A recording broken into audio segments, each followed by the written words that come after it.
Arsenal have just come back from 2-0 down in the 57th minute to win 3-2 in the 97th minute. The absolute scenes at the Emirates after that Reiss Nelson winner is what dreams are made of. Moments like this is why football is the best sport in the world and why it's called the beautiful game. If you're an Arsenal fan right now, this might as well have been the last game of the season, because that was a game where you should have and could have dropped 2 points, if not all 3, but you came back, and full credit to the Arsenal lads. They showed a lot of fight and determination to win that game. As much as it hurts for me to say as a United fan myself, that looked like a title-winning team today. So Arsenal really just needs to stay the course and see out Man City till the end of the season to win their first Premier League title in 19 years. We have lots of talking points to get into in this video, so let's get started with Arsenal's shape in possession.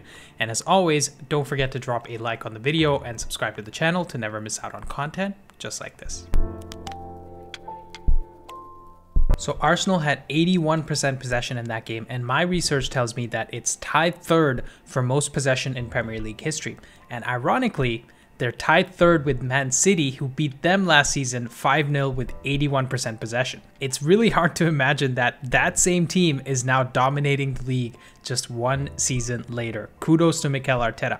The point being, it makes sense to analyze Arsenal in possession and Bournemouth out of possession because that's how the game was played for the most part. So Bournemouth started in a 5-4-1, and that's pretty much the shape in which they defended, if not a 5-2-2-1, because these guys were, the midfield line was also playing very deep, and just Solanke was the outball. Arsenal started in a 4-3-3, but played in their usual 2-3-3-2 that looked like this. So in this shape, Martinelli and Saka were the furthest forward on the wing playing high and wide, and Trossard actually dropped into the false 9/10 role right next to Vieira and Odegaard in the inside spaces. And the goal here was to draw out some of the Bournemouth defenders into midfield so that there'd be more space for Vieira and Odegaard to run in behind and create some awkwardness for the Bournemouth defense. The front five in general were very interchangeable, and this was a nightmare for Bournemouth to defend against, and they deserve massive credit for their defensive concentration for 90 minutes because it's very, very difficult to play with less than 20% of possession away from home. Behind the front five was the midfield three of Partey and the two fullbacks in Zinchenko and Tomiyasu, and Zinchenko was playing a little more narrow than Tomiyasu was playing because he was getting on the ball a lot more in midfield with a game-high 118 touches. Now, interestingly, when Trossard went off injured in the 22nd minute, Smith Rowe came on in his place, but he didn't play through the middle. He played on the left, and Martinelli played through the middle. Now, I've personally never seen Martinelli play centrally, so Arsenal fans, let me know if this is something Arteta has done before, because to me, Martinelli has been one of your best players playing off the left this season, and I would have thought he would have stayed there to provide more of an attacking threat with Smith Rowe compensating through the middle. Also, in the second half, Tomiyasu went off and Ben White came on, and Smith Rowe got taken off and Reiss Nelson came on. So this was the setup for the most of the second half when I think Arsenal got their last 2 goals and White was on for the first goal as well.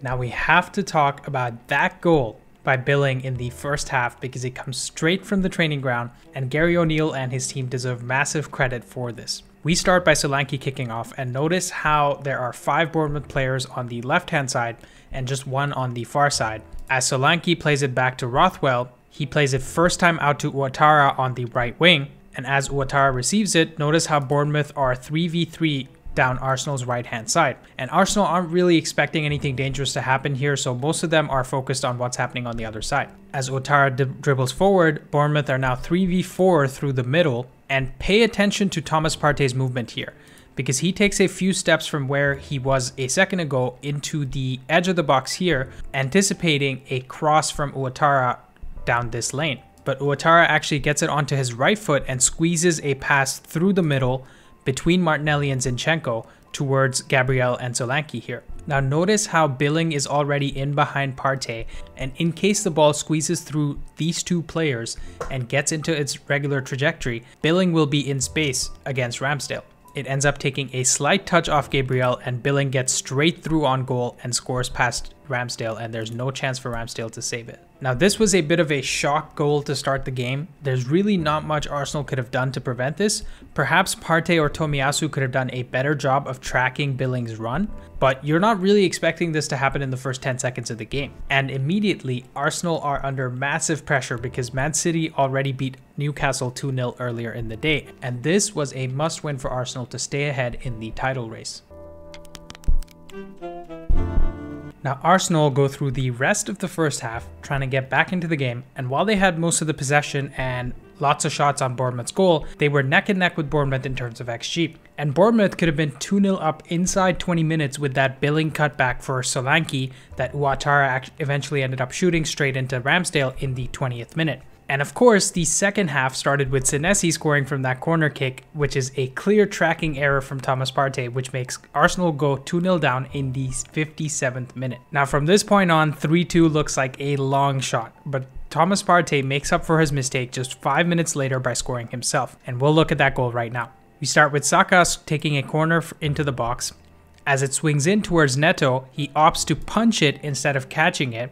And this is a fatal mistake because he's not really under a lot of pressure here. He can easily just catch it. But the punch ends up coming in towards Smith Rowe in this area, who plays it back into the box towards Partey in this area. And I want you guys to notice how Saliba is tussling with Zamora in this area on the back post, which kind of leaves Partey free in behind these Bournemouth players in this area. As we play on, look at how Saliba does a really good job of keeping Zamora occupied, so that leaves Partey free to take a shot onto goal, and of course he scores, putting Arsenal right back into this game. So Arteta decides to take off Smith Rowe in the 69th minute, which is a big call considering he himself came on as a substitute for Trossard in the 22nd minute. And he brings on Reiss Nelson, who before today just had 64 minutes in the Premier League. And of course, the tactical change ends up paying off immediately as Nelson gets an assist for the Ben White goal. And that's what we're looking at here. We start with Thomas Partey in midfield driving forward. He ends up getting tackled a few times, but the luck of the draw falls towards him and he gets the ball and he's about to play it out to Nelson on this side. As Nelson receives it, look at how compact Bournemouth are. Right? This is like Mourinho's wet dream probably. And this leaves Ben White completely free on the right wing. And I want to highlight this to give credit to Arteta because he brought on Ben White for Tomiyasu in the second half, perhaps in an effort to provide more attacking presence down the right hand side. So Nelson ends up beating his man and fires a cross right across the box, which misses Martinelli but ends up at the feet of Ben White, who, as we highlighted earlier, was completely unmarked at the back post. And as soon as it gets to him, he shoots a really nice volley past Neto to put Arsenal 2-2 and right back into the game. Now, full credit for this goal goes to Arteta because his 2 second half substitutes combined for this goal. And it's not easy for someone like Nelson, who is a 3rd or 4th choice winger at best, to put in a good cross like that off of his weaker foot within 2 minutes of being onto the pitch. Arsenal are 2-2 and ready to win this game. With just 20 minutes to go after the Ben White goal, Arsenal obviously kept going for the win, and they took 10 more shots till the 97th minute. Bournemouth were absolutely amazing defensively and somehow managed to stay in the game, and they thought they were going away with 1 point at the Emirates. Now, the 10th shot that they took was the shot taken by Zinchenko in this area that went out for the corner, and this is the corner that we're about to play now. Odegaard takes the corner, and we see Reiss Nelson at the edge of the box, and while that happens, notice how Arsenal have 7 players in the box. So the goal, for all intents and purposes, is to put the cross in the box somewhere here, either get a header in straight into the net or play the loose ball into the net. But the cross from Odegaard is actually really poor as it doesn't beat the first man, and that first man actually heads it out into this area here where Nelson picks it up. As it lands straight at Nelson's feet, he takes an amazing first touch to set it onto his left foot, as we'll see here. That little touch right there, as soon as he does that, he gets ready to fire a shot straight into the net, and obviously the Emirates erupts and it's a great comeback. Arsenal have scored 3 goals in the matter of 30 to 40 minutes to come and win this game under pressure and stay 5 points ahead of Man City in the Premier League. Now, for this goal itself, I think the 2 Bournemouth players here that closed down Nelson could have shown a little more urgency to close him down, and who knows, maybe the shot gets blocked or deflected and Arsenal come away with just a point. But they obviously didn't, and Nelson scored this goal, and full credit goes to him for not only scoring this but also assisting the Ben White goal, both with his weaker left foot. And that's why, despite the amazing performances put in by Odegaard, Partey, Zinchenko, and Bukayo Saka, Reiss Nelson is my man of the match.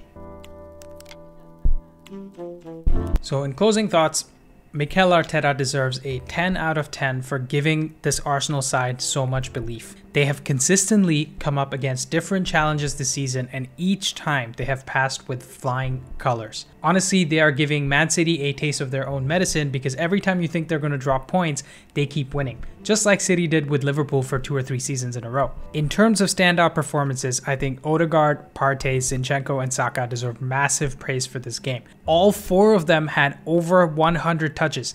This must be some kind of Premier League record. Had Reiss Nelson not done a madness in 20 minutes on the pitch, I would have definitely given man of the match to Thomas Partey, because he nearly had the perfect midfield performance. He had 1 shot, 1 goal, 106 touches, 1 successful dribble, 20 passes into the final third with 7 out of 7 accurate long balls.